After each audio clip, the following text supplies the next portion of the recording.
Welcome to this first video on Oblivion's testing content.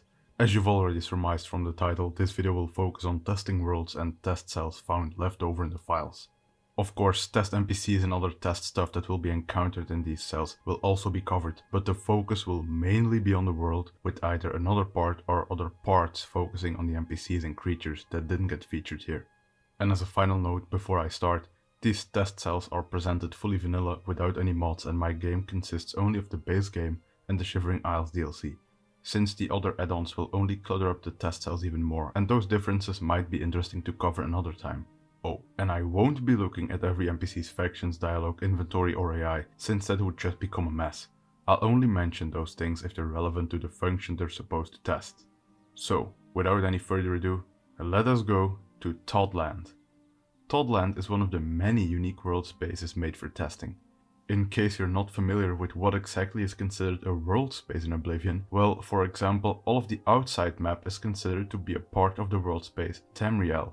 Interiors of cities have their own world spaces named after them, and these world spaces have separate cells linked to them. For example, if you're inside of the city of Breville, you're inside of the Breville world space. If you enter a house, you're transported to a different cell that is linked and kept in the world space Interiors.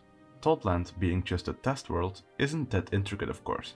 It is named after the developer and nowadays basically the face of the company, Todd Howard. It actually has a ton of cells, 360 to be exact. You can decide for yourself if that number was deliberate. Of course, something that'll become a theme in this video is that not all of these cells are actually relevant. Of the hundreds of cells, only 2 are actually named. The others are just generic wilderness cells. The only 2 that matter are called Todd Test Forest and Todd Test Forest Tavern.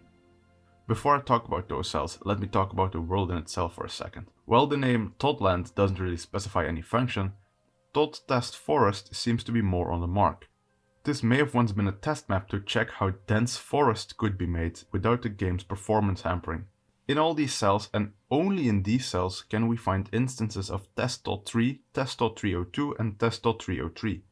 These are just duplicates of existing trees found throughout the game, but they are very numerous, with a combined number of 4,707 of these test trees appearing in this world. Besides trees, the cell Todd Test Forest only holds a single marker, but all the interesting stuff is placed in Todd Test Forest Tavern, and I guess 2 random wilderness cells too. Overall, the world is just one big forest with trees and shrubbery. It's mostly flat but has some hills randomly dotted around the map as well. The center of the map, where the player spawns, is where the magic happens. Well, if you can consider testing weirdness to be magic at least. We have 2 coral style houses. One house leads to another test cell called Todd's Test House, while the other house leads to well, nothing. On the left of this house is one instance of the Test Todd Rat, which is actually the only instance of this test creature ever used. I don't really know what the purpose of this was, since it has 0 health and thus always spawns dead. Behind the house is the only instance of Todd Test Troll, which once again exists without any real purpose as far as I'm concerned. In the way of decoration we also have 3 rocks laying around and a target.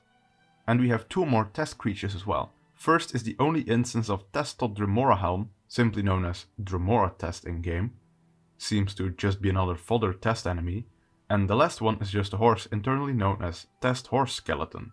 I know what you're thinking, and no, this wasn't meant to be a skeleton horse.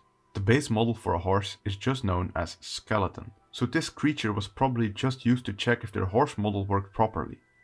It's also notable that this horse isn't named after Todd, so this was likely a test creature that was used outside of his cells as well, but now the only remaining instance sits here. Of course, we also have 3 instances of Alban Coronis, probably the most infamous test NPC.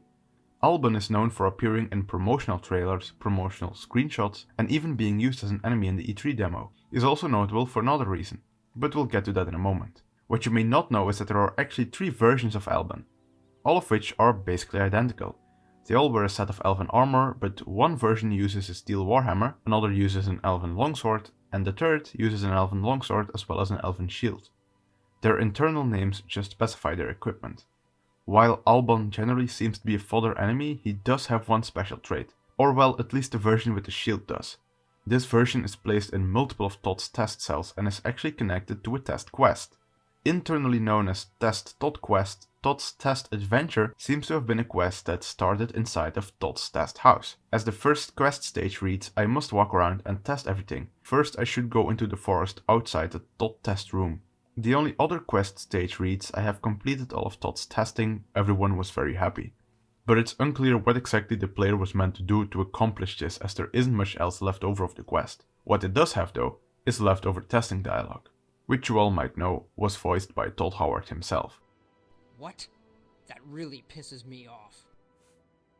Oh no, what do we do? I'm so scared. These lines are seemingly to both test the disposition system, as well as the facial reactions by NPCs. All of the options only have one possible response, except for neutral, which has 6 possible responses based on your disposition. The easiest way to alter disposition is using the available topics, as angry decreases the disposition by 10 points while happy increases it by the same amount. Also walking around in between the two houses is an NPC known as Linda Carter, of course named after the voice actor Linda Carter that provided the voice work for the female Nords and Orcs in this game. She has a single leftover line that gets played as a greeting, but its related audio no longer exists. She has a script attached called Linda Carter MTV script, which seemingly would have made her have a conversation with someone before talking to the player after a certain amount of time. Then she would have said the hello that she still has in the final game. This dialogue is still tied to the test quest for MTV promo, although I don't really know if there's anything else to tell since nothing else remains of this quest, and no one seems to have found or preserved the actual promo. And after going through about an hour of MTV promos, I didn't either, but I doubt we're missing much. And that brings us to the end of all there is to see in the exterior of this world. The only thing left now is to enter Todd's Test House. Oh, well, I guess I could mention that the door you enter is actually a test copy, but that has literally no point, so let's move on. Well, the inside of the house is actually quite normal, I suppose. There's an evidence chest here, which is literally the same one you encounter in-game. Don't know why, but it is what it is. The torches and light source found here are also duplicates meant for testing. We have a testing letter and a testing scroll, as well as all 4 volumes of the Mythic Dawn commentaries for some reason. We also have a test crate, which is filled with specific items, but they're just junk. More interesting is Todd's Barrel of Fun. It contains a full set of Blades armor, and this book, which was meant for quality assurance as it tests certain accented letters for use in books. The last item present you won't actually see, as it's a leveled list which generates a random item. It's called Test Todd Item List, and just contains random stuff again. So moving on. We have a Todd voiced Alban here once again, and I suppose most people know him from here. He's exactly the same as the one we encountered outside, so I'm skipping him in favor for his 2 female companions here. Women 45 and women 65. Those numbers actually refer to their age, as these characters are used to check their facial features when the age slider is increased. Why these characters are present here, I don't know, as there's a cell explicitly made for testing these faces. But hey, what do we really expect here? And that's the entirety of this testing world. Great. 1 down, 1 million to go. Moving on to the only other test world that's directly named after Todd Howard, Toddland 2. This is what I assume someone's nightmare has looked like in the past. What we basically see here are hundreds of cells filled with the architecture of Standar's chapel clipping into each other. Also present is water submerging the bottom of the cells. You were never intended to walk around this place, but its purpose seems to be revealed by the only cell with a unique name, Test Render. I guess this place was meant to test how much architecture can be rendered at the same time without causing issues. I don't know for sure, but it does seem to be the case. Luckily, this was a test world with a supposedly clear purpose. That's not something that can be said often. Of course, there are some worlds with clear purposes, like Test Ellen Bears. The world is likely named after quest designer Ellen Nanes, and as you expected, it's filled with all kinds of bears. More specifically, the Westwheel bears, related to the quest Bear Season. So I guess Ellen had a hand in the creation of that quest in particular. Oh, and since there is no longer any ground present in the cell, neither you nor the bears will have a very nice time. Speaking of no longer being present, the Test Aliot world. I assume this place was used to test something Aliot related, but the cells have been completely cleared of any content, resulting in just this empty island. Then there's also Test Hope Trees, presumably named after Hope Adams of the World Art team. This world is just a gallery of a chunk of the tree models in the game, presumably the ones Hope made. With the Shivering Isles DLC, some of those trees are also present here. So this just seems to be a gallery novelty. You do you hope. And while we're on the topic of trees, there is Test Tree, a world filled with all kinds of trees, shrubbery and logs. It's also made on a big island, and it doesn't refer to anyone in particular.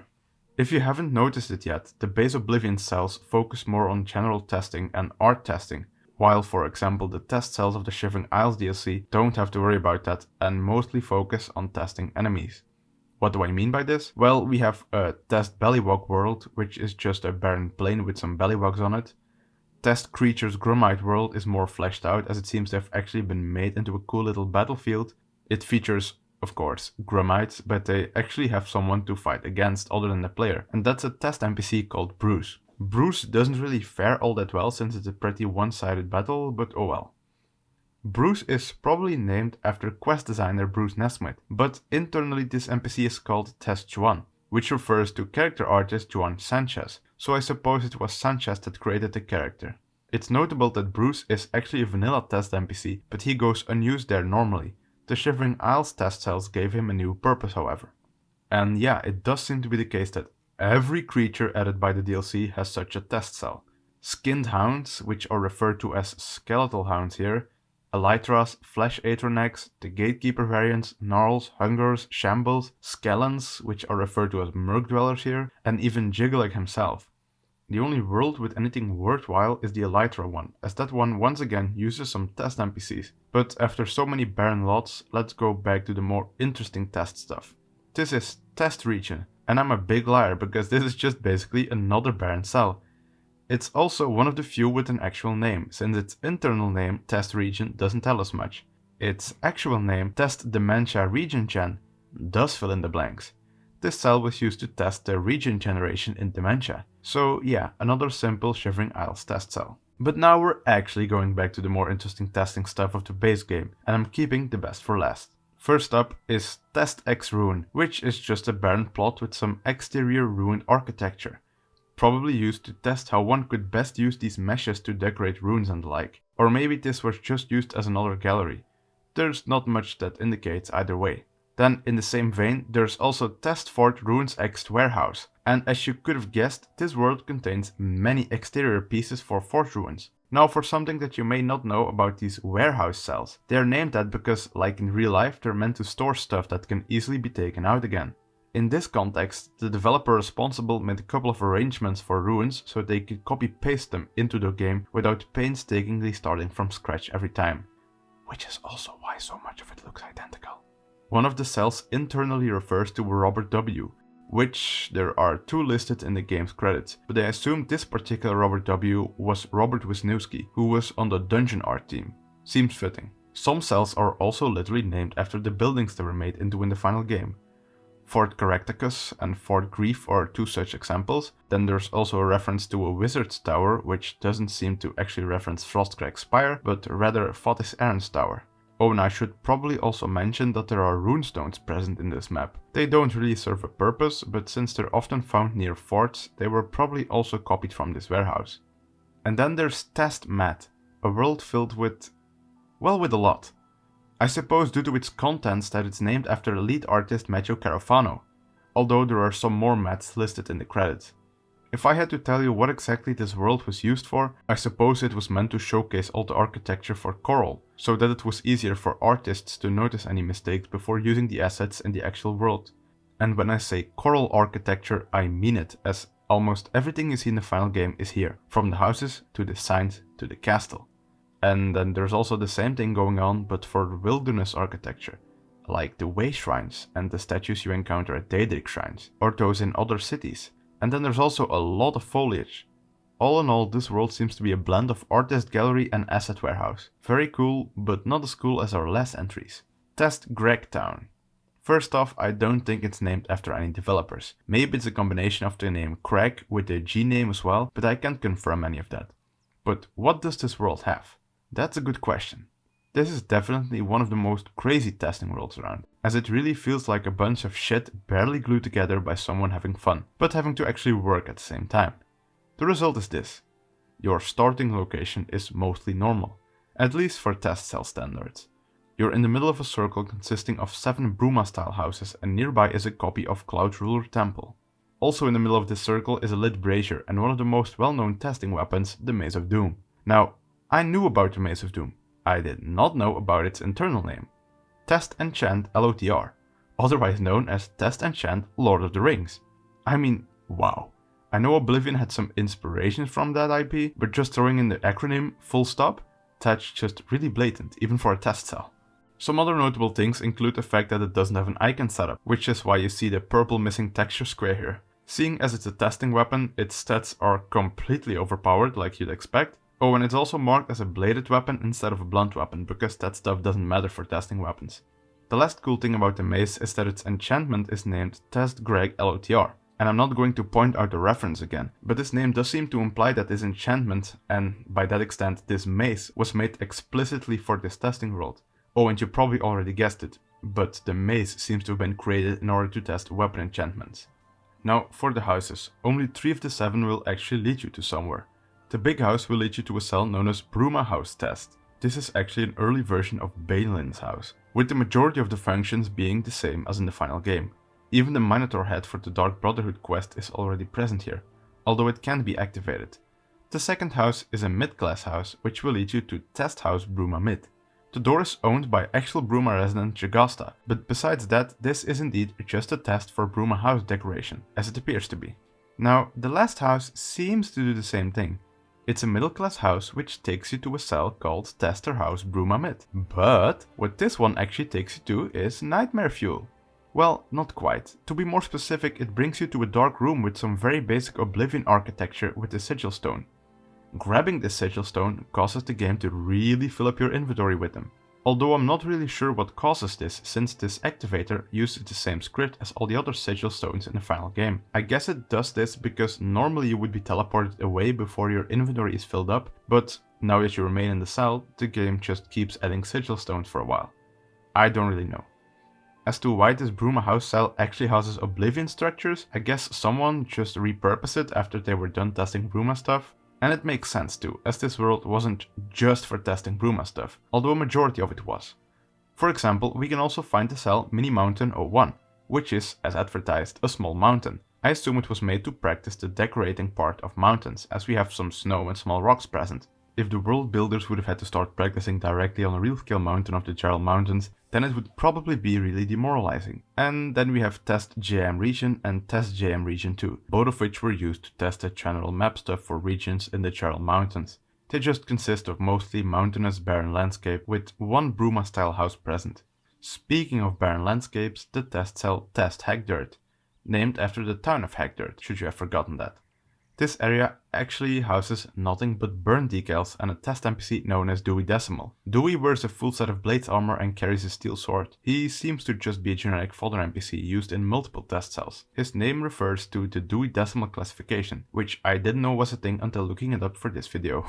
Then there's also Test Skingred Castle, which is also just a bunch of Skingred castle architecture thrown together, resulting in a disgusting mess. Before entering this cell, there's also a wilderness cell which has a weird bridge arc part, also set up in a way it shouldn't be. Same goes for Test Cloud Ruler, just a weird test version of Cloud Ruler Temple. The major difference is being that all the entrances are closed off by walls that don't fit. Something that I think is pretty cool is that the model for the temple is known as Test Cloud Ruler Temp, which possibly implies that this was a temporary model for testing. But despite that, this exact model with the exact same name was actually used in the final game. So either they really liked the model they had made, or they ran out of time to create another model. Choose whatever you like. Now, the area I personally find the most interesting here is simply known as The Hill. It's a snowy hillside located just in front of the Skingred castle pieces. On this hill are 4 different styles of farmhouses and a copy of Renoir's books from Coral. I forgot to mention this earlier, but Coral architecture often pops up in test cells because it was the earliest town made, probably due to it appearing at the start of the main quest.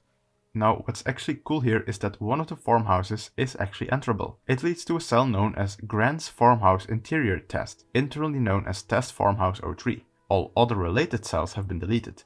I assume that this cell was just made to test the layout of farmhouses, like its name says, because there isn't much going on here. In the cellar area we have 6 bottles of wine and a silver pitcher, and that's all of the decoration in this farmhouse. If we go to the attic, however, we will encounter a zombie called Zombie Mix and Match 03. Internally it is known as Test Zombie Grant, which signifies that it was just a duplicate made by Grant for this test cell. Why do I say that? Well, because there are already 6 numbered mix and match zombies set up called Test Zombie, and Grant seems to have just made a duplicate of number 3. They are called mix and match because they variably lack arms and a head, and were probably used to test if this looked okay. Oh, and I should also mention that Grant here likely refers to Grant Strutters of the World Art team. His name will definitely pop up more in the next episode. By the way, did you think that a cell made for farmhouse testing didn't have a secret nightmare landscape hidden inside? Well, guess again, because for whatever reason there is another room present in this cell which is normally inaccessible because it's located out of the boundaries of the farmhouse. And yup, we've got some Sigil Tower Oblivion architecture here looking pretty terrible. Also present are the Dark Brotherhood Minotaur head and its fastenings because sure, why not, and some vats alongside some floating doors. And that's it for both this cell and this world, which brings us to the final world and probably the most infamous one, simply known as Test World. You couldn't be more nondescript if you tried. This is also the world you saw me flying around in for parts of the previous episode. Or well, the episode teaser. The most well-known part of this test world is probably Hawkhaven, which I guess is the name for this small hamlet. The first thing you see when teleporting over here is a building in coral architecture, alongside this particular looking NPC with blue hair. This is Denier. His surroundings make him look like a blacksmith, but he's actually more of a jack-of-all-trades merchant. He sells general stuff as well as spells, repairs weapons and armor, enchants recharging, and offers training in armorer to boot. He also has a ginormous amount of gold to trade with, which is the most of any NPC trader found in the game. Also notable is all of his dialogue, which is unvoiced and just seems to test disposition-based stuff, as well as general topic length and chance percentages. It almost makes you think that Bethesda had even the slightest clue of what they were doing with dialogue at this point. To the left of this house where Denier stands are 2 boxes and a crate. The 2 boxes are actually testing containers called test ingredients and test potions respectively. Let's just say they basically contain each of their respective items because I don't care to check each item individually, but they seem to have all ingredients and the majority of the potions. The crate is actually the most important container present. It's simply known as test container. This crate holds all kinds of stuff. Books, scrolls, weapons, clothes, clutter and even gold. It even holds 2 testing books. The first being handwriting test, which is an early version of the mysterious note you get at the start of the Thieves Guild questline. The second one is called Test Daedric, and it's also the earlier version of the mysterious note, although this time it's actually signed by the Grey Fox. While I don't exactly know why this crate holds this stuff, I can tell you what its purpose is. It's actually Denier's vendor chest. It's owned by him and it contains all the stuff he sells you. Well, not actually all the stuff, as some of the things he sells are also straight out of his inventory, which you can look at by yourself. Do I really need to point out the weird and specific stuff here? Moving on. This house itself is actually one of the only ones that connects to anything else in this testing world. Well, I say the house, but it's actually just the door, of course. And this particular door leads back to the testing hall, which is definitely not something I'm going to tackle right now, but we'll get to that. So, what else can be found in Hawkhaven? Well, placed in front of another house and the local chapel are 2 NPCs that are meant to test fight behavior. In Oblivion, this behavior is controlled with 2 stats, confidence and aggression. These NPCs predominantly test the confidence stat, as the higher their aggression, the likelier they are to start fights. But their confidence influences their ability to fight back if attacked or just run away. Their names tell us all we need to know, as the first one is known as Will Fight Always, Never Flee, and the second one is known as Will Flee When Losing. Neither has a high aggression, but the one that flees has a way lower confidence than the one that fights to the end. Something I find even cooler are their internal names, Test Conan Librarian and Test Matt Martigan, the first being a clear nod to Conan the Barbarian, and the second one being a reference to the character of the same name from the 1988 film Willow. If that's the first time you've heard of it, I won't blame you. I hadn't before the writing of this script. Stuff like this really shows the humanity of the developers. There's also another instance of Dewey Decimal found nearby, as well as a guard meant for testing that's just named Guard. He's placed in front of a door that leads to the crime warehouse. Unlike your usual warehouse cell, this just seems to be a general test cell rather than just a place where developers copy and paste assets from. As expected, you end up here if you choose to go to jail and dialogue with the test guard. It doesn't really serve another purpose. There's also one other house in town that has a linked door. This one leading you to the trespass test warehouse. It's meant to... well, what do you think? The cell is a basic coral interior inhabited by an NPC called Belgar. His only purpose is to alert you to the fact that you're trespassing, something that's a bit odd if we compare it to whatever's going on at the next cell inside of our test world. This place is known as Coldwind's Domain. It basically consists of a single farmhouse that can be entered and the eponymous Coldwind that's found nearby. His purpose is seen in his internal name, Test Coldwind Trespass. The problem being that he's located in an exterior cell, and since those cells can't even have ownership assigned in Oblivion, he will never notice any of your supposed trespassing. The rest of the cells in the world are mainly used to test all kinds of creatures. But before we're looking at those, I want to give a shout out to the points of interest in this world. First is the Necromancer altar, which you can normally encounter just 4 times in the main game, and it also plays a role during the Mages Guild questline. Here it's just present with some lighting effects placed on top of it. Second point of interest is this statue. You may recognize it as the statue of Antus Pinder in Kvatch, but it's not really that statue. It looks to be mostly the same, but the statue in Kvatch is known as Kvatch statue, and its mesh is known as Kvatch statue 01, while the statue in this test world is known as Test statue, and its mesh is known as Grove statue 01. So unless any of the cities were meant to be inhabited by Carl Johnson, I suppose this statue was originally meant to appear in some kind of grove, before being recycled for Kvatch. Considering the fact that they wouldn't make a special mesh for a test cell, there's also a very big chance that this is just a duplicate of the Kvatch statue under a different name. The fact that this test map contains a lot of groves may be the cause of this statue's weird name. I also can't directly compare the meshes since the test statue won't load up in Nifscope. So, oh well. Moving on with our world here, we have the cell Red Grove. Like I said, a grove. And like the name implies, it's inhabited with rats, with the internal name of Test Creature Grove Rat. So yeah, just some testing rats as well as a normal sheep and a ram. There's also a single farmhouse with a door that's connected to another cell, but we're not going there just yet. There's also the cell Deer Path, and this is indeed a path. It doesn't have any deer. I do not know why it's called Deer Path. Moving on. And then there's also Goblin Grove, and the more mixed Creature Grove.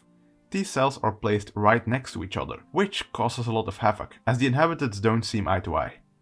Goblin Grove is inhabited by, you guessed it, zombies, skeletons and liches. Oh, and of course some test goblin variants.